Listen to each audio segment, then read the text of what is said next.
اولا اهلا وسهلا بك اخوي علي. احنا طبعا تربطنا بدولة تونس علاقات مميزة جدا. من الدول اللي لها تاريخ عريق وسمعة طيبة، سواء في عملها السياسي والاقتصادي والإداري.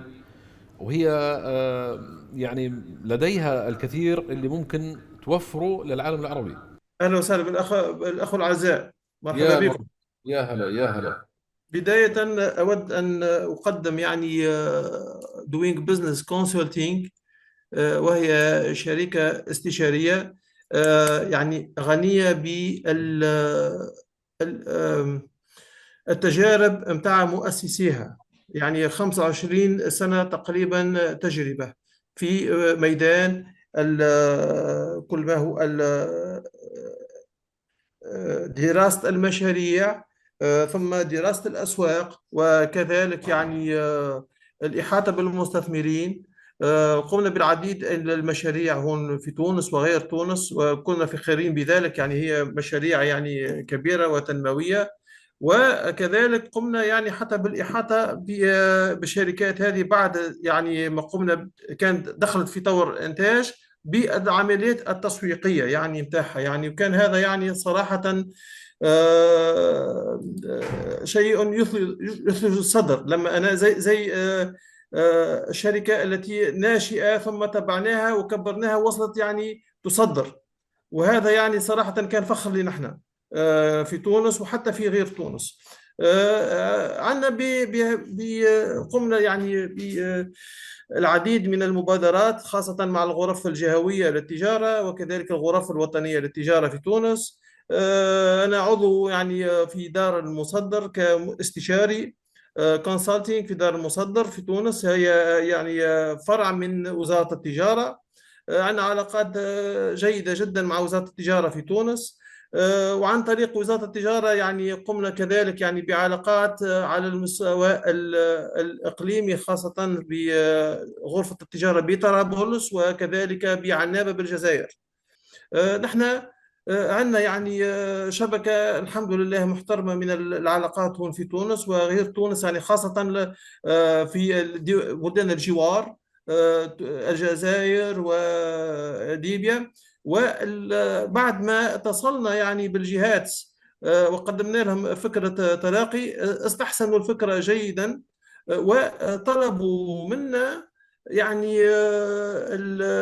انهم يكون هذه مطلع خير وبدره طيبه جدا للانفتاح على الاسواق بلدان اخرى لربما كانت نوعا ما صعب الوصول اليها، زي الاسواق في الخليج العربي. وهذا قلت لهم نعم، بحول الله السميع العليم، عن طريق منصة تلاقي حيكون عندنا دعم كبير جدا. تلاقي هي مش جهة واحدة، هي إلى هي جهتين، تمشي إلى الجهتين، من الشرق إلى الغرب ومن الغرب إلى الشرق.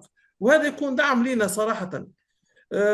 وزي ما قلت كنت صراحة فخور جدا لما سمعت لحضرتكم في تقديم التلاقي الأسبوع الماضي، وكان خاصة في موضوع الاي اي، هي نقلة نوعية، دعم كبير جدا في هذه المنصة. هذا ما يمكن قوله. وإذا كان في تساؤلات، مرحبا بكم فأولا بسعدنا طبعا أنه نتواصل ويكون أول اتفاقية لتلاقي مع دولة تونس. وبالمناسبة أنا إن شاء الله تعالى في لي زيارة، دعيت على قمة الذكاء الاصطناعي في تونس بنهاية شهر نوفمبر. وبسعدني طبعا التقي فيك والتقي مع يعني الاخوه. مرحبا بك الاخوه التوانسه في الجهات مثل ما تفضلت الصناعه والتجاره. وتلاقي مبداها يمكن احنا استفزينا قبل حوالي سنه بانه هناك مشكله في تلاقي الشركات.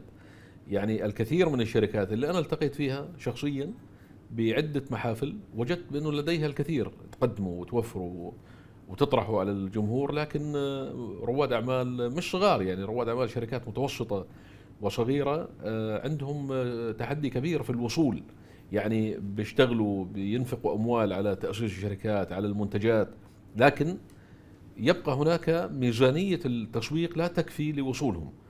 فقلنا بأنه في ضوء وجود تطور مذهل وكبير في عالم التكنولوجيا والذكاء الاصطناعي، لابد أن نوظف ونسخر هذه الأداة لمصلحة شبابنا العربي، ويصير في تجارة بينية أقوى. يعني أنا متأكد أنه الكثير من الشركات بيشتروا من الخارج، من خارج العالم العربي، لسهولة الوصول إلى أصحاب المنتجات. يعني علي بابا موفرة منتجات وأغلبهم الغرب اللي داخلين عليهم، وأمازون موفرة منتجات وأغلبهم الغرب اللي موفرين عليهم.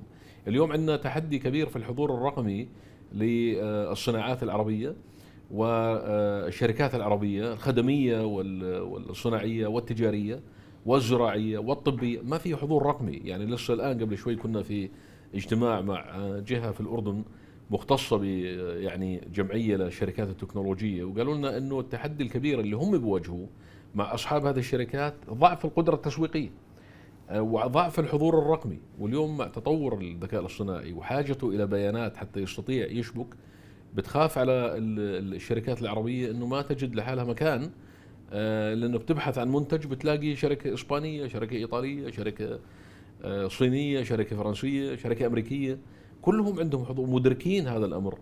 إحنا عندنا مشكلة. فقلنا تلاقي هو يعني مكان نبدأ من خلاله تعزيز الحضور الرقمي للشركات العربية، بحيث أنه تستطيع أنها توفر خدماتها ومنتجاتها أولا لأبناء العالم العربي، ثانيا للعالم. يعني احنا بنستطيع ان نقدم خدمات للعالم لكن بدنا نكون موجودين. فأهلا وسهلا فيك.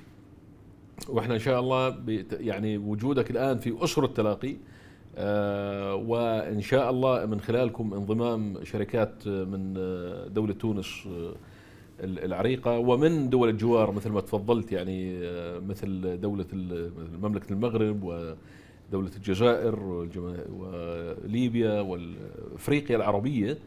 يعني بسعدنا انه نتقرب لبعض شوي، لانه بنشعر احنا في الشرق العربي ان بعيدين عن المغرب العربي بشكل عام، والشعور متبادل. يعني انسى موضوع اللغة واللهجة والبرشة والامور هاي بنحلها، لكن احنا بنتكلم عن ما في تكامل اقتصادي كبير ما بين هذه المنطقة الغنية والثرية والعريقة المغرب العربي بإمكانياتها، موريتانيا مثلا، والدول اللي يعني نعتقد بأنه لديها الكثير حتى أنها تقدمه للمشرق، والعكس صحيح. فعلى بركة الله. وإحنا اليوم بنوقع توقيع إلكتروني، يمكن هاي أول توقيع في تلقينا فيك ونشرف فيك وبفريقك، وعلى بركة الله. وإحنا راح تلاقينا إخوان لك يعني في المنطقة ونساعد مع بعض بإذن الله تعالى. يمكن انا بحب اوجه الشكر ليك على المجهود الكبير اللي انت كنت قدمته من البدايه، من ساعه ما احنا اتكلمنا معاك على تلقي. شفنا قد ايه الاستجابه عندك السريعه وحرصك على ان يكون المدى مش بس تونس. يعني اتكلمنا كتير ان دول المغرب العربي، دول الساحل الافريقي، واهتمامك بالتفاصيل. وحتى احنا بنعرف ان احنا في سيزون دلوقتي بزيت الزيتون، فانت مهتم جدا للوصول لاسواق جديده ما كنتش قادر توصل لها. ان شاء الله من خلال تلاقي تقدر توصل لها باذن الله. باكد على ان معالي الدكتور خطمين هيكون في مؤتمر مهم للذكاء الاصطناعي في تونس يوم 30/11 لغايه 3/12. يا ريت لو نقدر نرتب معاك نكون نعمل ايفنت كده هناك في تونس بحضور معاليه لعمل ندوه بخصوص تلاقي، وده هيعمل سبورت ليك بالمناسبه الكاستمرز اللي انت بتتكلم معاهم. ده ممكن نرتب حاجه زي كده، يكون بصراحه الصدى بتاعها ممتاز جدا، وهيعمل لك سبورت ان انت مش بتتكلم عن حد او مشروع خارج اطار اللي انت بتتكلم فيه من خلاله. فبعتقد ده مهم جدا. ان شاء الله احنا مع بعض هنعمل نموذج ممتاز جدا، واحنا افيلبل طول الوقت ان انت في اي استفسار او اي حاجه. احنا زي ما انت شفت احنا بنتقابل في الليل في النهار في اي وقت، فاحنا ريدي في اي استفسار من عندك يعني. يا سيدي على بركة الله إن شاء الله الله نلتقي قريبا في تونس.